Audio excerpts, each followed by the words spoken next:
মৌতুকাসিন কুল্লু নাসিন শারিবু মৌতুকাসিন কুল্লু নাসিন শারিবু কবরু বাইতিন কুল্লু নাসিন দাখিলুন। কবি বলতেছে যেই মাটির উপর পৃথিবীর মানুষ বড় বড় প্রাসাদ গুলো নির্মাণ করেছে, তৈরি করেছে, বাড়িঘর নির্মাণ করেছে, ওই মাটির নিচে প্রত্যেকটা মানুষের যেতে হবে। আলা ইয়াসা কানাল কসরিল মুআল্লা, আলা ইয়াসা কানাল কসরিল মুআল্লা সাতুদফান আন করিবিন ফিত তুরাবি, সাতুদফান আন করিবিন ফিত তুরাবি লাহু মালাকুই ইউনাদু কুল্লা ইয়াউমি, লাহু মালাকুই ইউনাদু কুল্লা ইয়াউমি লিদুনিল মাউত তাদমাইনাল খারাবি। কবি বলতেছে হে পৃথিবীর মানুষ, যে মাটির উপর তোমরা হাঁটতেছো, চলতেছো, যে মাটির উপর তোমরা অহংকার করতেছো, যে মাটির উপর তোমরা মানুষদেরকে ক্ষমতা দেখাচ্ছ, ওই মাটির নিচে তোমাদের একদিন যেতে হবে। চোখেরই পলকে তুমি হতে পারো লাশ, চিরতরে বন্ধ হবে তোমার নিঃশ্বাস। হবে আলাম তোমারি নাম মসজিদের মাইকে, বাড়িওয়ালা নাই রে, বাড়ি নাই রে দুনিয়াতে, বাড়িওয়ালা নাই রে, বাড়ি নাই রে দুনিয়াতে। ঠিক কিনা বলেন? আজ না হয় কাল তুমি যাইবা কবরে, যাওয়ার সময় দেখবে চে গো তোমার সবই রইল পরে, যাওয়ার সময় দেখবে চে গো। এই পৃথিবীর মানুষ, এই পৃথিবীর প্রত্যেকটা মানুষ মৃত্যুবরণ করবে, ইন্তেকাল করবে। এই পৃথিবী চিরস্থায়ী নয়। এই পৃথিবীর ভিতরে কোনো মানুষ, কোনো ফেরেশতা, কোনো জিন জাতি বেঁচে থাকতে পারবে না। যেই ফেরেশতা আজরাইল আলাইহিস সালাতু ওয়াস সালাম মানুষের জান কবজ করে, ওই ফেরেশতাও একদিন মৃত্যুবরণ করবে। ঠিক কিনা বলেন? সমস্ত মানুষ যখন মারা যাবে, তখন আমার আল্লাহ রাব্বুল আলামিন আজরাইল আলাইহিস সালাতু ওয়াস সালামকে বলবেন, এ আজরাইল, এই পৃথিবীতে আর কারা কারা বেঁচে আছে একটু বলো। আজরাইল আলাইহিস সালাতু ওয়াস সালাম বলবে, আল্লাহ আমি বেঁচে আছি। হযরতে জিবরাইল আমিন বেঁচে আছে, মিকাইল আলাইহিস সালাতু ওয়াস সালাম বেঁচে আছে, ইসরাফিল আলাইহিস সালাতু ওয়াস সালাম বেঁচে আছে। আমার আল্লাহ রাব্বুল আলামিন তখন আজরাইল আলাইহিস সালাতু ওয়াস সালামকে বলবে, এখন তুমি ইসরাফিলের জান কবজ করো। ইসরাফিল আলাইহিস সালাতু ওয়াস সালামের জান কবজ করে ফেলা হবে।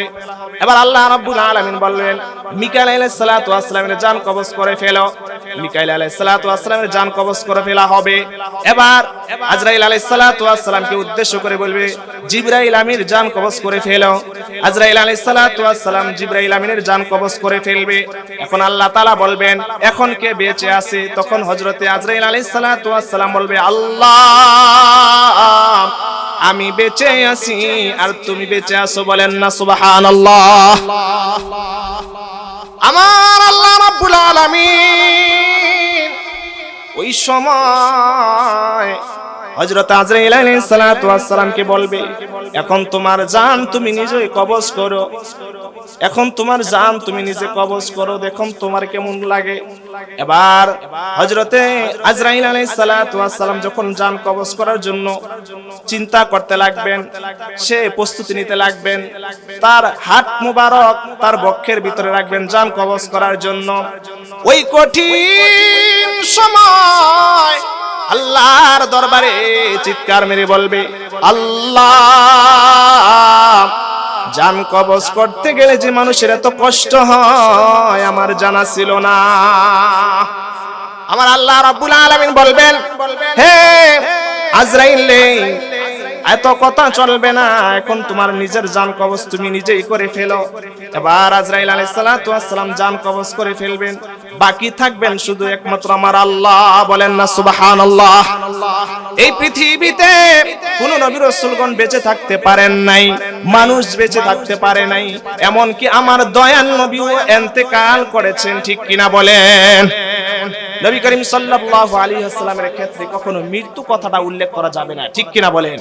কারণ নবী করিম সাল্লাল্লাহু আলাইহি সাল্লাম হায়াতুন নবী হিসাবে, জিন্দা নবী হিসাবে রওজা শরীফে শাহিদ আছেন, এতে কি সন্দেহ আছে?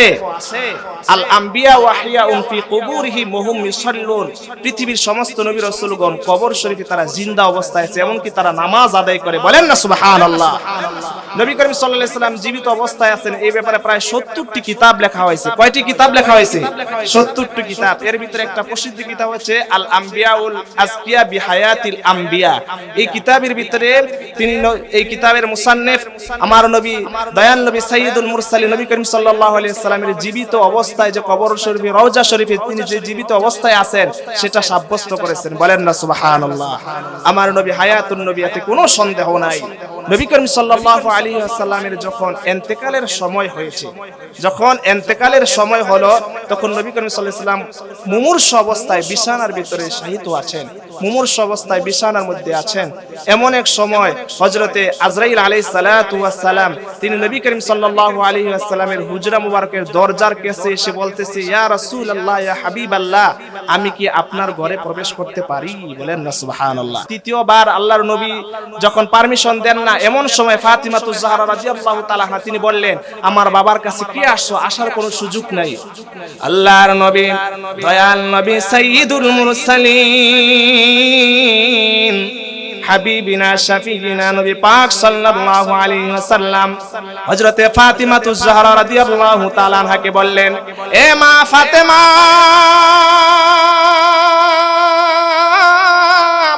তুমি তাকে আসতে বাধা দিও না, উনি আর কেউই নয়, উনি হযরতে আজরাইল আলাইহিস সালাতু ওয়াস সালাম। হযরতে ফাতিমাতুজ জাহরা রাদিয়াল্লাহু তাআলা আনহা তিনি কান্নাকাটি করতে লাগলেন আর বলতে লাগলেন, বাবা, আমাকে এতিম করে কি আপনি চলে যাবেন? আল্লাহর নবী বললেন, এ মা ফাতেমা, তুমি তো জানো না এই পৃথিবীতে কেউ চিরদিন থাকবে না, এই পৃথিবী চিরস্থায়ী নয়, আমি ইন্তেকাল করব, তুমি ধৈর্য ধরবে, আল্লাহ রাব্বুল আলামিন নিজেই তোমার দায়িত্ব নিয়ে নেবেন। বলেন না সুবহানাল্লাহ। আল্লাহর নবী বললেন, এ ফাতেমা, দরজা খুলে দাও। যখন আল্লাহর নবীর অনুমতি পাইয়া ওই ফাতিমাতুজ জাহরা রাদিয়াল্লাহু তাআলা আনহা দরজা খুলে দিলেন, আজরাইল আলাইহিস সালাতু ওয়াস সালাম আল্লাহর নবীর কাছে আসলেন। আয়েশা বললেন, ইয়া রাসূলুল্লাহ, ইয়া হাবিবাল্লাহ, পৃথিবীর কোন মানুষের কাছে আসার জন্য আমি অনুমতি চাই না, আপনার কাছে আসার জন্য আমি ইয়া রাসূলুল্লাহ, ইয়া হাবিবাল্লাহ অনুমতি চাইছি। আপনার জন্য দুটি অফার রয়েছে, দুটি সুযোগ রয়েছে, যেই কোনো একটা অফার আপনি গ্রহণ করতে পারেন, আপনার যা ইচ্ছা তাই অফারটা গ্রহণ করতে পারেন। দুটি অফারের মধ্যে একটা অফার হচ্ছে, আপনি যদি কিয়ামত পর্যন্ত বেঁচে থাকতে চান, আমার আল্লাহ তাআলা আপনাকে সুযোগ করে দিয়েছেন। বলেন না সুবহানাল্লাহ। আর যদি আপনি আল্লাহর সাথে দিদার করতে চান, সাক্ষাৎ করতে চান, তাহলে আপনার জন্য সুযোগ রয়েছে। আল্লাহর নবী এই কথা শুনে চিন্তা করতে লাগলেন, ধ্যানমগ্ন হয়ে গেলেন, মুরাকাবায় চলে গেলেন। আজকে একদল মানুষ তারা বলে মুরাকাবা বলতে কিছু নাই, বলেন না নাউজুবিল্লাহ।